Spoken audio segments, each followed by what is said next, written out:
Yeah, so it's pretty. I would say it's pretty sweet that everybody involved in this show right now is wearing purple. Cat. There's nothing much better than that. Nothing much better. Purple is the new black. Purple's the new black. Absolutely. Well, yeah, I've been wearing this pretty much everywhere. I was wearing this to the holiday party for NBC the other day, and um, that is why my voice is a little raspy. Actually, I think because I was just talking all night. So excuse my voice, folks, if it sounds a little different. But Maybe it's uh, in honor of the Portland Pilots purple, since Portland just told us their name today. yeah, it could be the Portland Pilots. Maybe that was it. Maybe I don't know. I think purple is just a heck of a color. I agree, especially for darker haired people. Brings it out for us.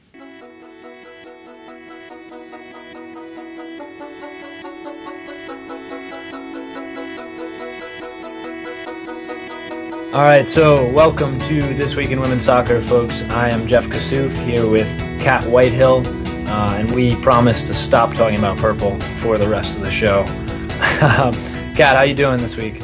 I'm good. I'm glad to finally be on video. Yes, we got Kat on video. She's not on the road anymore.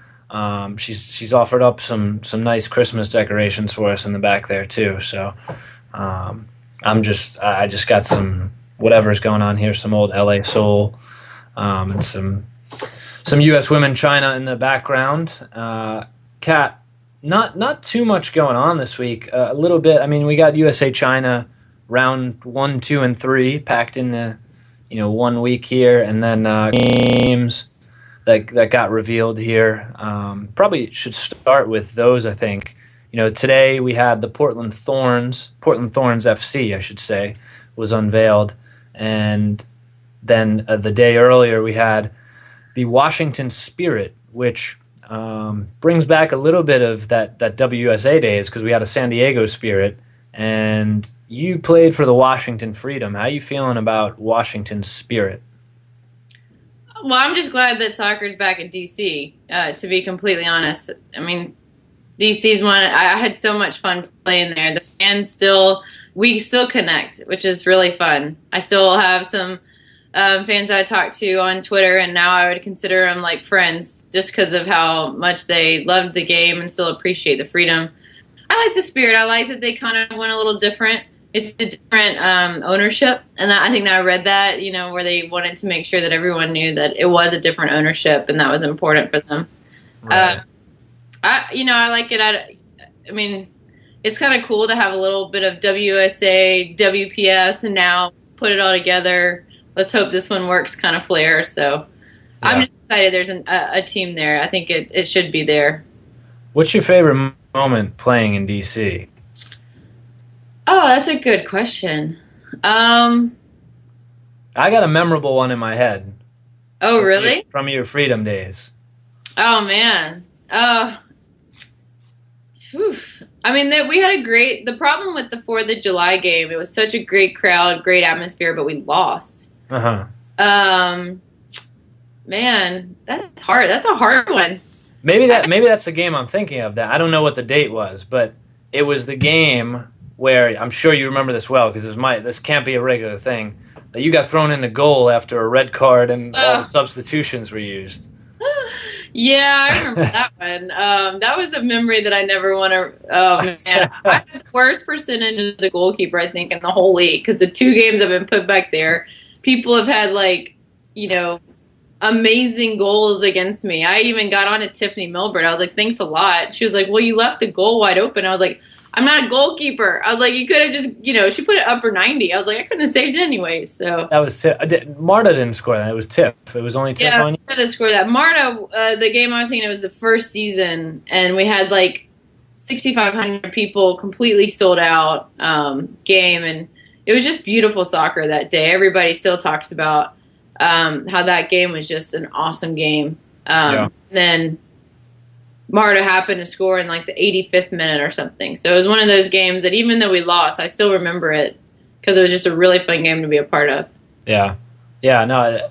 So Washington Spirit. We'll see how that goes. They're back at the Germantown or the Maryland Soccerplex, which is definitely. I mean, that's a good facility. I think that would be Wow, there's a few good facilities, but that will be one of the better facilities in the league. Would you agree with that? Yeah, it's just that it's a great soccer specific and perfect size right now to kind of see the response of people in women's soccer. I mean, we even had a charity game there. When was that?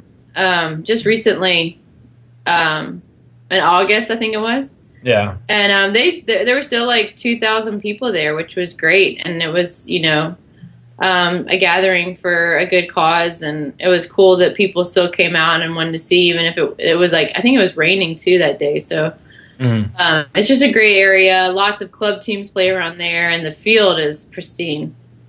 Yeah.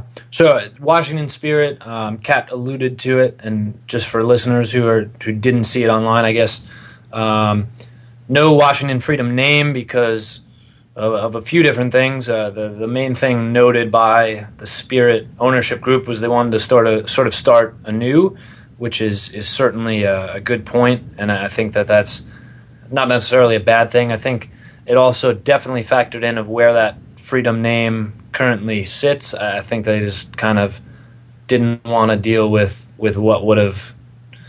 I don't know that anything specific necessarily would have needed to happen in a bad way. I mean, it could have been a friendly exchange, but I think that was just kind of a steer clear of that, which is unfortunate for that Freedom name. But a fresh start, like you said, might not be the worst thing in the world. There's just a lot of upset Freedom fans, I think, but that's going to happen. So the other name, they'll still support it, and they won't tweet about not supporting it. So. They might not like the game, but they'll still support the game.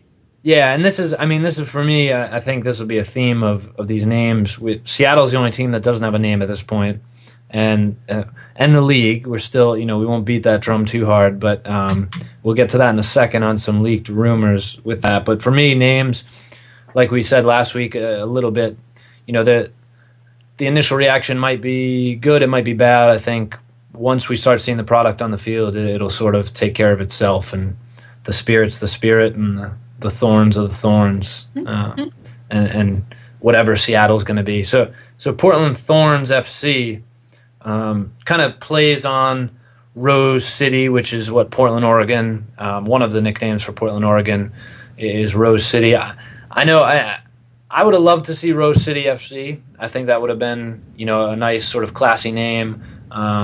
But, Portland Thorns certainly does the trick. And I think, to me, it's clear from the unveil today that Portland Thorns FC, with that backing of Portland Timbers, I think is going to be probably the best marketed team just because of that MLS backing. That MLS Digital just has so much going on. You see how they unveiled it with the multiple pieces to that puzzle that they had the girls holding that kind of formed together to make the crest, and it was pretty cool. And they had a supporter. I mean, how cool does that get that you have a supporter from the Timbers Army design the crest? It doesn't get much more fan connect than that. So Portland Thorns FC, I mean, what's your take on that, Kat? Is it kind of a kind of thing? I mean, does it really make too much? No, I mean, it'll be interesting. We were talking about it before. It makes the media's job a little bit easier, a thorn in the side of, the defense or whatever. Yeah. It at least played on the Rose a bit. I guess they didn't want to sound too fluffy. Yeah. But, I mean, it is kind of but at least they made a name, and they're making even a bigger play for it to be a team and a part of the league. So that's always a plus. Yeah, and we got that, the Rose prominently featured in that crest. So moving on to this rumor here, and certainly not confirmed. I've heard that it may not be this, but I imagine from the sourcing that it'll probably go this direction. But Women's Professional Soccer Association, which, again, is sort of an indifferent thing to me. The first thought is, I know a lot of people brought up PSA, like a public service announcement, but I'm also seeing kind of this is like WSA and WPS like mashed together. We got WPSA. I don't know. I mean, what do you take from that? I mean, I don't really know what they were thinking at this point. I don't know if they really had too many people with creative minds kind of together on it. They probably just took an easy way out. I personally like it if it were just 3 letters, kind of like MLS, NBA, NFL. It's easier to say. Right. The problem with a W, even though it does state women's in there, it's hard to say. WPS or WUSA, it's just hard to say. So it'd be nice if it had just been even if if they do change it, it'd be nice if it would be, easy to say, like EPL. I know that you can't use that, but that's just easy to say, and it doesn't say anything about men in there. So I have heard this argument before of sort of why do we need the women's thing, and that do you feel like the women's tag doesn't need to be in there at all? It definitely doesn't need to be in there. I mean, the WNBA I understand a bit because it is an entity of the NBA and they need to keep the NBA logo on there. So I'm not really as annoyed with the W being in there. But with the women's leagues, it's different from the men's. It's even though there's some teams that go along with MLS, not all of them do. And it would be nice if it was just a league name. I mean, why is it Major League Soccer and not men's soccer? Right. Why do we have to specify it? And I don't like it for a lot of situations. Like lady balls, lady dogs. I know that it's an entity. I just wish that it were the balls. But that's something that always bothered me. Just because, it's one of those things that'll be. It's not one that it's not something that too big of a battle, I guess, that I'll play with. But it's always something that's kind of bothered me. Yeah, I don't think you're alone in that. I mean, I've definitely heard that a lot, which probably, I guess the best thing when I've been racking my brain on this that I've come up with, I guess you might not like that. I came up with NWSL, National Women's Soccer League. I mean, that was probably the best that I could do, but I'm no marketing or creative mind. National Soccer League. National Soccer, I think that might be taken already. Maybe not active, but I think that USL is taken. I didn't know if NSL was taken. Yeah, I don't know, but I hear you on the 3 letters and the W is an W is an interesting argument. I mean, yeah, it's just a hard one.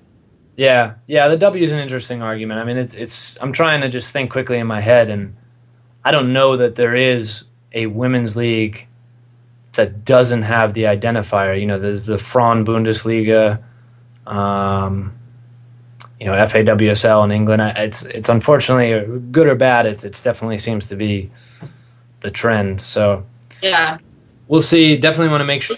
We shouldn't follow trends from Europe. We are better than them all. Why should we be just like them? Yeah, true. So, well, coming out in me. Yeah, I was gonna say before. Tell me how you really feel on this name, but so WPSA. Possible ways. Yeah, I hear you. All right. So WPSA, definitely not official, but per NJ.com, Frank Giassi reporting that looks like it'll be the name, and we'll see. Who knows when we'll get it? Who knows if it will be the name? I know the teams were all aiming to have these names out before Christmas, so hopefully that's also the league initiative. Speaking of going from Portland just up the coast here and over the border, Vancouver Whitecaps women will not field a W League team in 2013, which is pretty surprising as they're sort of a staple member of the W League, and they have been for quite a while. They've got a couple titles to their name. They have, obviously, the Whitecaps name, which is big in MLS, and they're... I don't know. They decided that they're done for 2013, and the W League does not fit their vision at this point, which to me, I mean, especially in the past, they've talked about wanting to be at the highest level at some point. It seems like, I mean, from that vision that they need to be in this highest league, and they're obviously not. So not in the W League, but I don't know, does canceling the team really, getting rid of this season, I don't know how that helps you though. Yeah, I don't really understand why they would do something like that. I mean, especially, if you think about it, not all the Canadian players will be able to play in the U.S., and you would want some way somehow to field a team so that those players can still train and get ready for the World Cup in Canada. You would think that they would think kind of that way.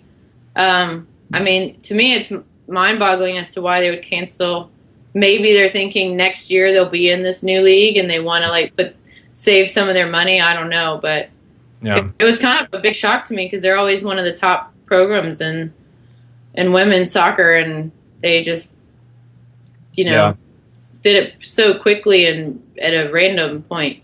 Yeah, it did come out of nowhere, I think. But you bring up a good point there, though, with Canadian women. I think, and I've seen this even in some comment sections on articles where people aren't quite grasping this. These college players aren't playing in this league. This is a professional league. So you got these Canadian U23s, U20s that need a home over the summer. And Vancouver was really always that spot where, these Canadian players went to train and to play, to get some games. So, where do they go? They're going to have to disperse. Maybe they need some more training camps. But, these players that are still in college are not going to be going to Vancouver now, which has really been the spot that they know, and that they know, hey, you go to Vancouver, maybe you work your way up that chain that much quicker in that national team system. So yeah, crazy. Yep, and would have helped them so much more if they had kept it. Yeah, I mean, I think it'll be interesting to see what comes out of this. If some more details are dug up a bit, because it's still a little bit murky, to be honest. I mean, it came out of nowhere, and there was, the classic Friday afternoon press release, hide the bad news. So, yep. Well, let's come back into this side of the border, Kat. Just briefly touch on USA China. Got that playing in the background here again. Couple wins over China, and a couple wins over China. I mean, that's probably about it. It's about what we need to say there. And one more game coming up to end the celebration tour, and I think probably after that, next week, we could take a little look back at this year for the U.S. women's team. But I think the biggest thing out of these games, the results obviously a lot less important. I think what we came out of on Wednesday was Abby Wambach getting those 2 goals. She's now at 150, which is 8 off of Mia Hamm's record, all-time international scoring record, which I think people are still kind of grasping their heads around of that's a really big thing. And Christine Sinclair hot on Abby's heels as well, just not getting these celebration games to run that total up. But how impressive is this feat that Abby Wambach is seemingly inevitably about to achieve within these next however many months? I think it's extremely impressive. I mean, you look at someone of the caliber of Mia, and I mean, you have to say it. Mia did play teams that weren't nearly as strong as the teams that Abby are playing, and yet Abby's still getting the goals. Now, with that said, Abby's getting a whole lot more games than Mia ever did. There's just a lot more games to be played, a lot more countries to play. But I mean, anytime you can get compared to one of the greatest, soccer players, ever, it's a pretty big deal. And when you can, kind of compare yourself with stats, it's not just from the eye test, but with stats, it's a huge deal. And I think that people should definitely look at it. I mean, just the same with Messi breaking the records just recently as well. I think the Mia record, I thought when I saw Mia, score as many goals as she did, I didn't think that it would be as quickly attained as Abby did it. So it's pretty impressive. Mm-hmm. Yeah, and pretty impressive as well. Very impressive that you look at where she was 4.5 years ago with that broken leg, right before Beijing there. And it's crazy to imagine that, a broken leg and a soccer player, obviously, it's a bit of a big deal, and to come back that quickly, and it's crazy how it all worked out. And we were talking, you and I, just before off camera about where's this going to happen. Assuming, knock on wood, she's healthy, and this does happen, that she breaks it, because she had that when she scored her 100th. She was in Rochester, which you can't really write a better script. Oh yeah, and to get whether it's 158, 159, the tie, the record breaker. She might be in Portugal at the Algarve Cup, where we won't even. I don't even know if we'll get highlights out of that. I mean, typically we don't see anything. Typically you don't. Yeah, I guess if you find one of those bootleg streams, you can watch, because I do remember watching the USA Japan game, I think. Yeah. But they'll put a final on there every now and then. So if she does it in a final, you might get that. yeah.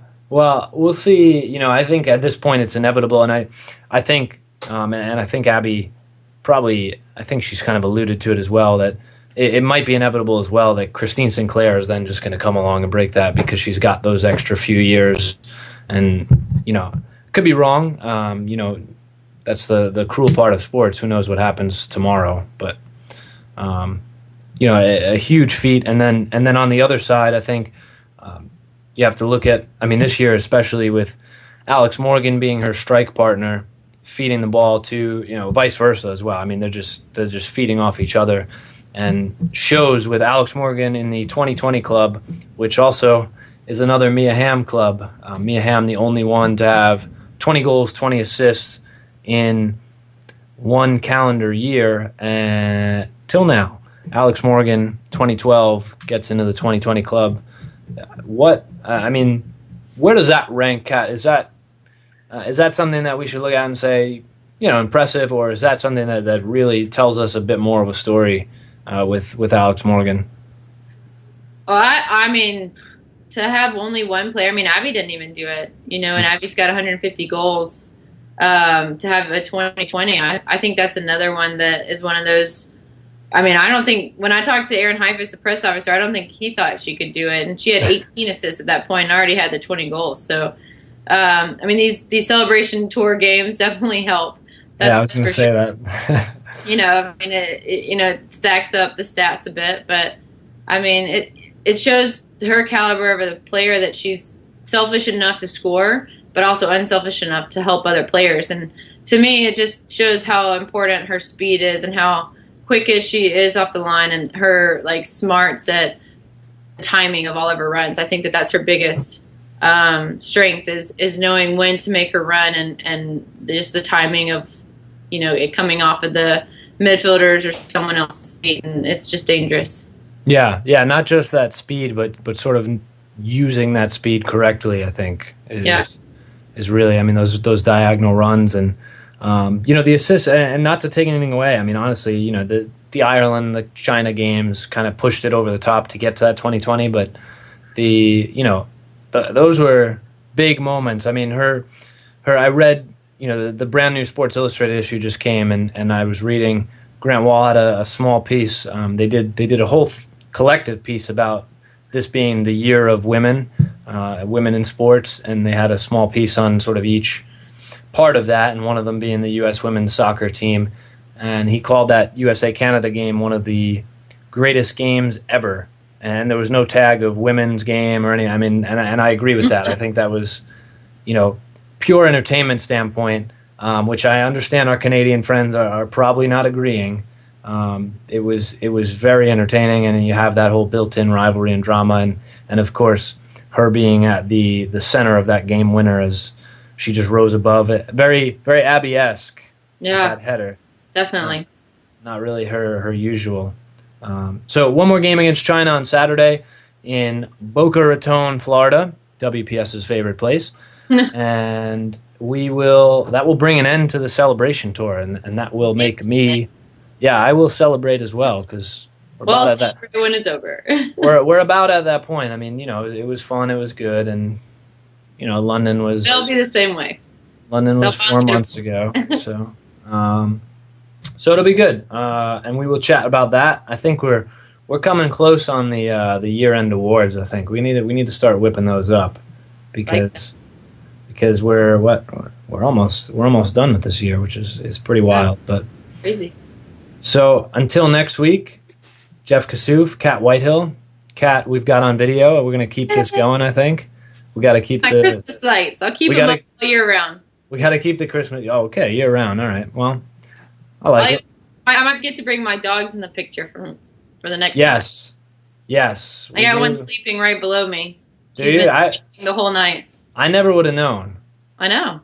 So that's kicking me though with her twins. So. All right. Well, until next week, when we might have some dogs, we might have some Christmas lights, and we might throw in a little more purple. Yes. Jeff Kassouf, Kat Whitehill, thanks for joining us on This Week in Women's Soccer.